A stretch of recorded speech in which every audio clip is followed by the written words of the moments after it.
சுவையான ஹெல்தியான மல்லித்தொக்கு செய்யலாம் வாங்க. என்னோடய சேனலை சப்ஸ்கிரைப் பண்ணுங்கள், லைக் பண்ணுங்கள், கமெண்ட் பண்ணுங்கள்.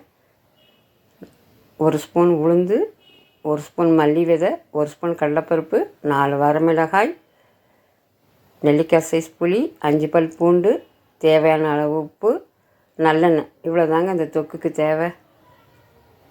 கடலைப்பருப்பை ஆட் பண்ணிக்கலாம். கருக விடாமல் வறுத்து எடுத்துக்கோங்க எல்லாத்தையும்.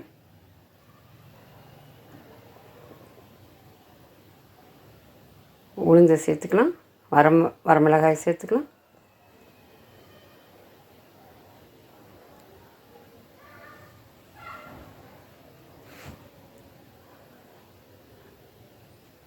மிதமான தீயிலேயே வறுத்துக்கோங்க எல்லாத்தையும். மல்லியை சேர்த்துக்கோங்க, மணம் வர வரைக்கும் வறுத்துக்கோங்க. பூண்டு சேர்த்துக்கலாம்.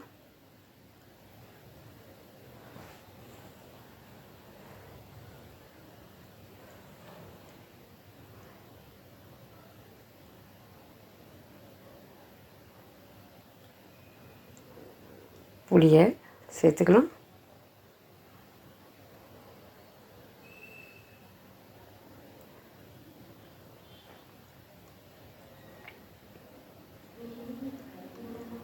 நான் ஒரு கைப்பிடி அளவு மல்லிக்கட்டு எடுத்துருந்தேன். அது சுத்தம் பண்ணி நல்லா கழுவி, ஓரளவுக்கு வேர் இருந்தாலுமே போடுங்க, வேர் ரொம்ப நல்லது. அது கீழே போட்டுறாதீங்க. ரசம், சாம்பார் இதுக்கெல்லாம் அதை சேர்த்துக்கலாம், தட்டி சேர்த்துக்கலாம், நல்லா வாசமாக இருக்கும். மல்லியை வதக்கி கொடுங்க, நல்லா சுருளை வதக்கிக்கோங்க. உப்பு ஆட் பண்ணிக்கலாம்.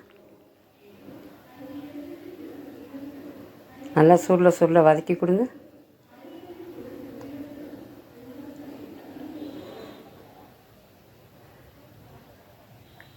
இப்போ இதை ஒரு மிக்ஸி ஜாருக்கு மாற்றிக்கலாம், அரைச்சி வச்சுக்கோங்க.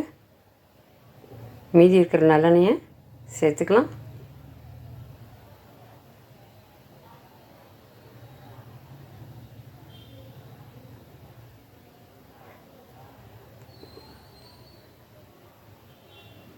கடுகு உளுந்து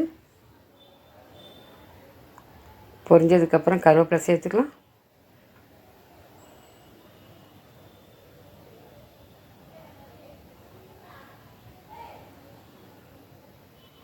அரைச்ச தொக்கு, மல்லி தொக்கு இதில் சேர்த்துக்கலாம். நல்லா கலந்து கொடுங்க. ஒரு 2 நிமிஷம் நல்லா எண்ணெயிலே சுருள வதக்கி கொடுங்க. அப்போ தான் சீக்கிரம் கெட்டு போகாது. ஒரு பிளேட்டுக்கு மாற்றி சாப்பிட்டு சந்தோஷப்படுங்க. சந்தோஷம் பொங்கட்டும். தேங்க்யூ ஃபார் வாட்சிங்.